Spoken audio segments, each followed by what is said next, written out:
exactly. So today we are back to more familiar stomping ground with some raw puer. Yeah. This is actually a blind sample that I had done. This was organized by Steam Milk. Yep. This has already come and gone. Everyone has done the results and whatnot. This tea was the one I put first and was also the winner. It tied for first amongst everyone else. Nice. So I will leave it to you if you want to know what the tea is now, or we could talk about it at the end. Let's drink, and then and I'll make some... it's always fun to do that. Yeah. So Denny knows that this tea is from 2005. He asked me that. I did, so yes. We do know that, but besides that, we have... Well, I know what the tea is, but Denny does not. Yeah. Curious.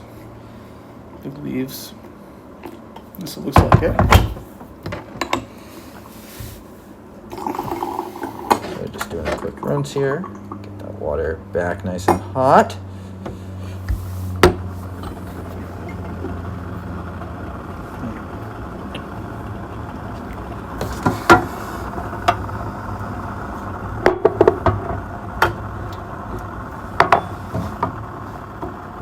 How's it smell?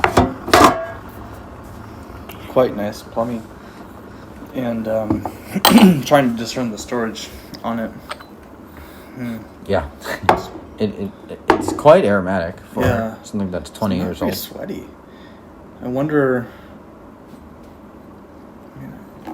My first instinct is dry stored. But I don't know. It smells quite pungent. The liqueur is not so dark. It is 20 years old, but it's kind of a pale peach. Yeah. We'll see. I mean, unlike Japanese, well, sort of like Japanese teas, I guess. The first steep can be a little misleading. Yeah. We'll just see kind of where it goes. We expect it to potentially take another steep or two to open all the way up. Cheers. Cheers.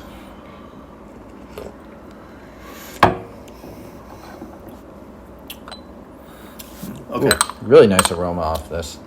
Get in there when you have a chance. Very sweet. A lot of sweet notes. I agree completely with Denny on kind of like that plum, that fruit note. Yeah, but very sweet. Yeah. Woody and fruity. A little raisin on the nose now. Yep, I could get that too. Yeah.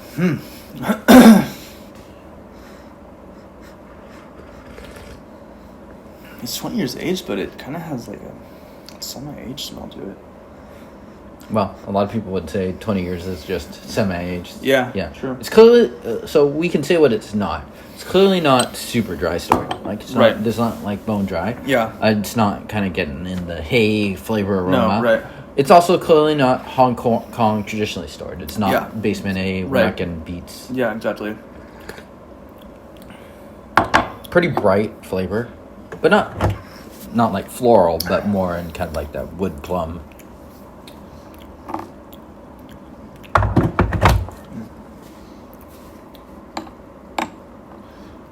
It's very nice to start. A lot of sweetness, maybe a sense of leatheriness that might come out in this one. Darker now for sure. No astringency, no bitterness. Yeah, definitely woody. A little bit of resin. It's good. A little bit cooling.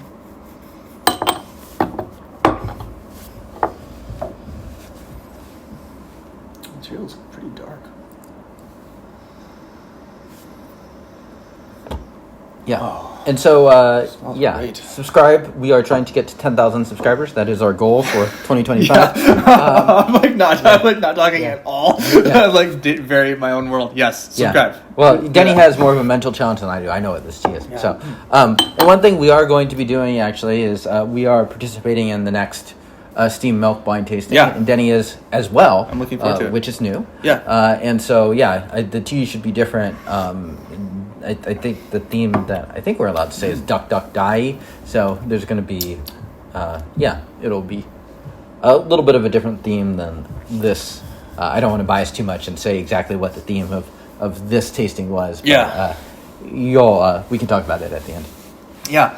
And I think we'll both be doing in between episodes on the blind tasting, and then probably maybe depending on what our picks are and stuff, share some as well on the main show. May even have a fight if we have different picks. The die was better, dude. You're wrong. Yeah, bro. you're wrong. Might even be a TDB breakup. Who knows? Yeah. Find out next time if you subscribe. Right, yeah. If you don't subscribe, you can't watch the episodes anymore. It's just how it's this weird thing with Sorry, YouTube. new YouTube algorithm. Yeah. Blame Mr. Google. Much earthier. Maybe like a hint of mushroomness. Yeah. So still not very bitter or astringent. Still very sweet. So it's quite sweet. Yeah. A little bit of a lemon peel. It's not sour, but just a little bit of that kind of citrus herbaceous.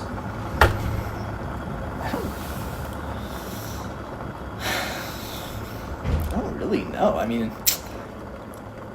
I want to say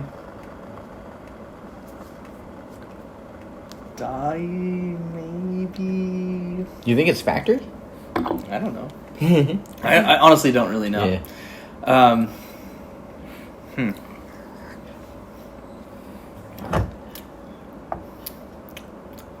Do you want me to just reveal it?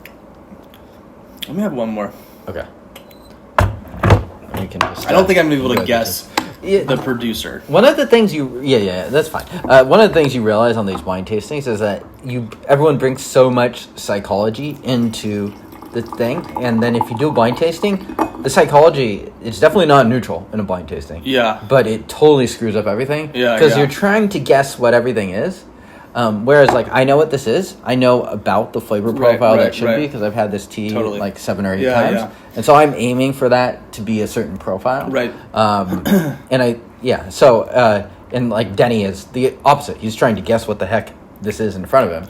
So, it is interesting. Like, if Denny knew what this tea was, I guarantee you he would be thinking about it a little bit differently. Totally. And one of the things that I do, and I think I mentioned this on the in-between episodes too, is I try really hard not to read anything beyond the facts about the teas when learning about the teas that I'm drinking.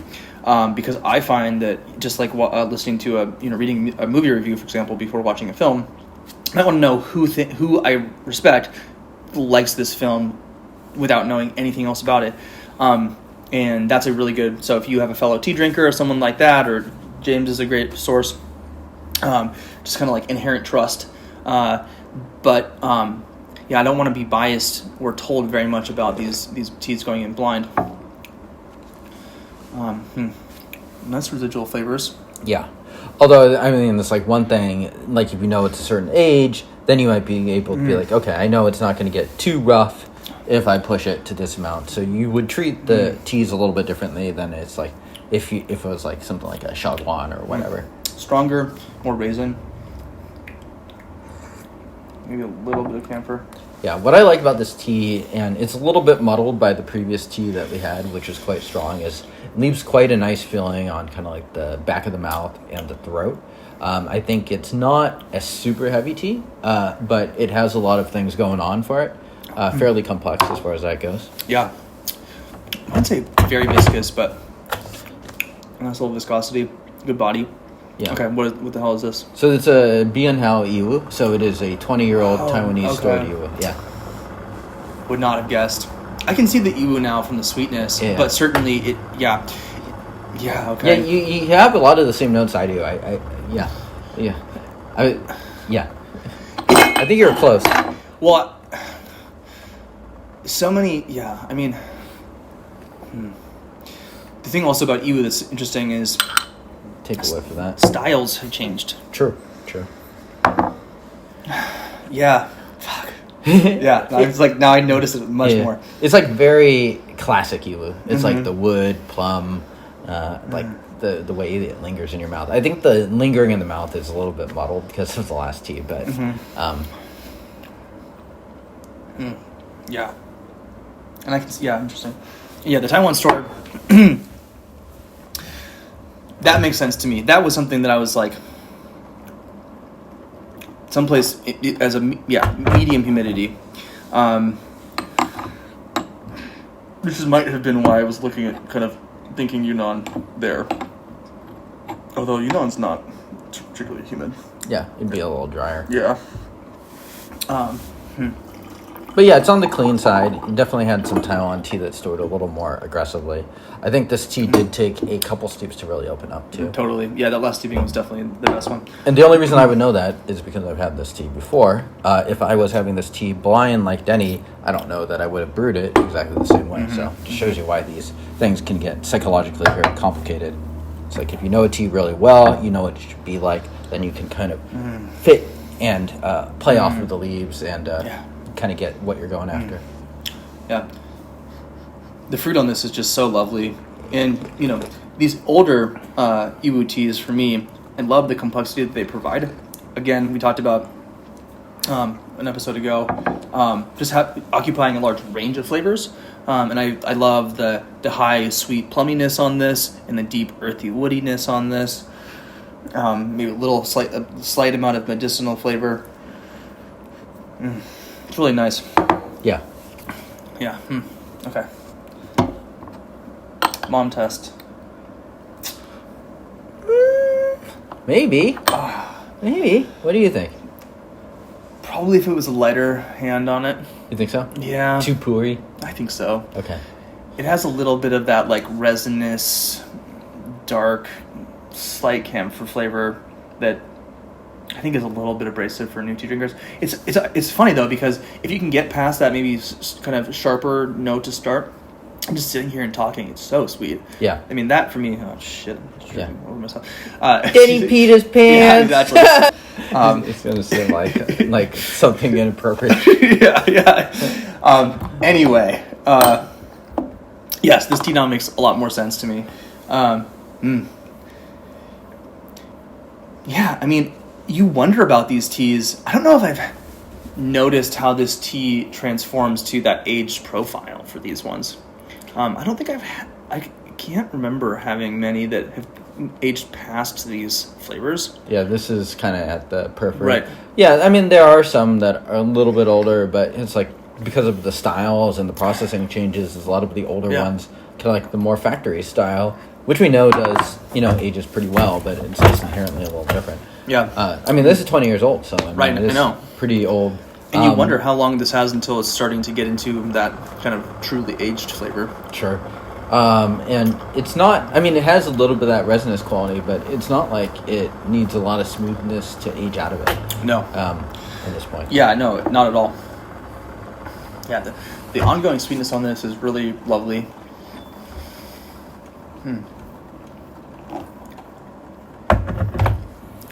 Yeah, nice mouth coating. Yeah. Would you describe this as like bold or light? I think it's reasonably strong, but I wouldn't say it's bold. Yeah. What about you? Yeah, no, I think I agree. But it's not light. No, it's definitely not light. Because it has that basiness to it. It's nice. Yeah, and it has a nice depth to it, too, that I don't know if totally is coming out right now, just because we're on tea number 3. Yeah, valid. Yeah, the hint of lemon peel stuff, very subtle. Would you say this is a super dynamic tea? Probably not, actually. Yeah, I don't think so either. It's pretty constant. I mean, like, we've had 3 teas in this session, and, I mean, the first one is Japanese green tea. We did 2 steeps of. Right. And very different. Very dynamic. Those 2 steeps are very different from one another. Next one is a Wooey, and that was very dynamic. Compared to those teas, this tea is far more steady. Took a little bit to get going, but, I mean... Yeah, it's almost like kind of the profile is there the whole time. It's maybe grows a little bit intensity, wavers a little bit intensity. Might create a little bit more space for some of the other notes in that profile to shine, but we're still tasting a lot of the same flavors throughout the whole session. And this sort of tea is going to slowly fade away rather than like the Wooey tea, which it's all of a sudden like, oh, it's a lot weaker now. Wartime test. I don't know. What do you think? I don't think so. You don't think so? It's pretty mellow. Yeah. It's strong, but like... I'm like feeling very sleepy from this. Yeah, exactly. It's like I can't tell like if I like overate or what, but I don't think so. No. Yeah. It has a very mellow kind of peace invoking thing. So peacetime. There you go. There you go. Make peace. Yeah, maybe maybe if this tea was more distributed, what would be a better place, man? You drink this at the negotiating table. Just shouting out to the Biyun, how are you? 2005, 20-year-old Taiwan story. Let's make peace, guys. I love James's hippie voice. This is new. It's very bassy. Yeah, very bassy. I love it. It's like half radio, half... I know, yeah. I cannot do that. This is like Arnold. Yeah, it's peacetime, okay? Deal with it. I like the Yiwu tea.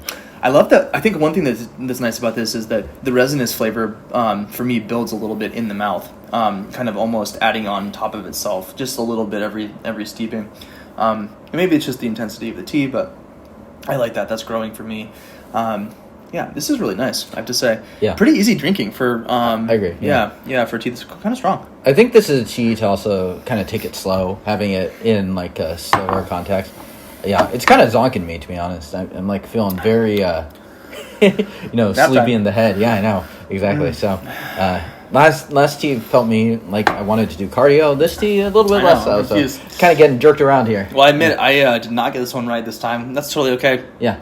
And frankly, kind of fun. I mean, and I will say, blind tasting is a very good reminder to exactly what your point is earlier, which is your conceptions about tea going into the session have huge impact. Yep. And so one of the cool things about having tea on the show, especially in having people send tea from different places, new styles, is that going into it, it's hard to know what to expect, and that is fun to bring onto the show.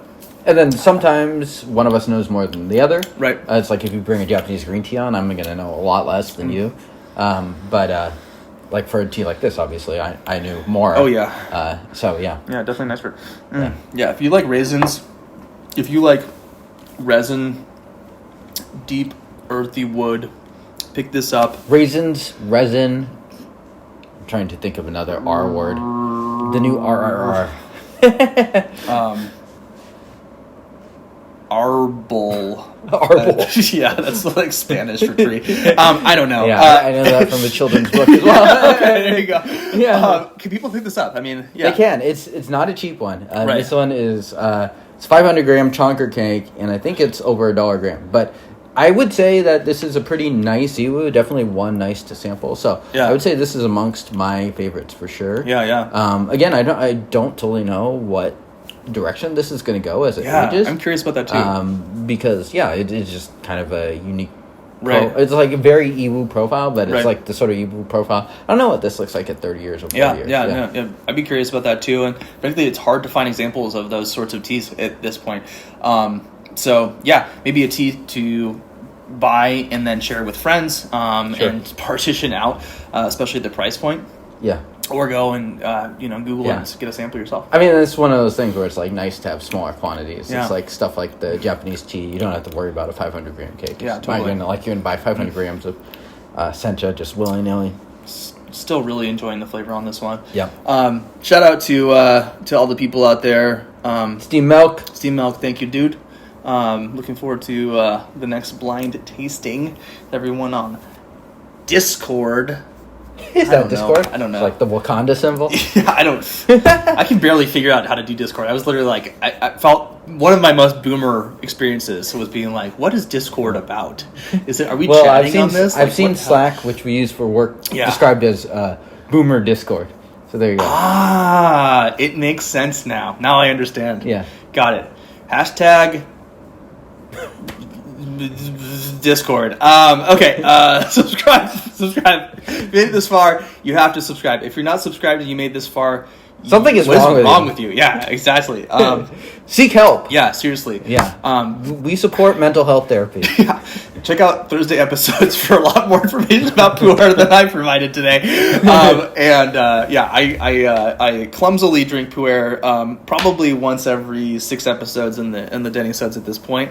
But certainly lots of pu'er on the main channel. Subscribe, like I said, do all the stuff, send this to your dog's future fiance.